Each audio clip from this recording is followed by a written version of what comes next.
Mga kapuso mayara na sang 69 gamot providers o kung accredited pharmacies nga sarang padulungan ang mga benepisyaryo sa idalom sang Yakap Gamot Program sang PhilHealth.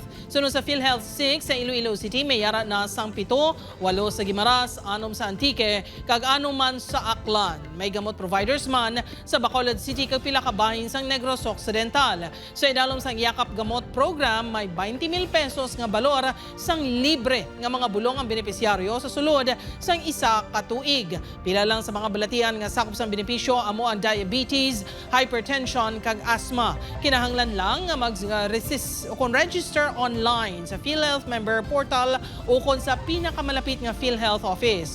Magpili isang accredited nga Yakap Clinic kung sa diin makapakonsulta tubto maresetahan sang bulong nga kuhaon sa accredited pharmacies. Buot silingon nga libre ang ilang pagpakonsulta, libre ang ilang ang bulong, pero kung malala ang ilang ginabatyag, may referral sila sa mga hospitals. Kaya dito, lain naman ang mangin benepisyo kay may package kita for illnesses or diseases nga medyo tawag na ito, hindi pa mapagaras ang maintenance.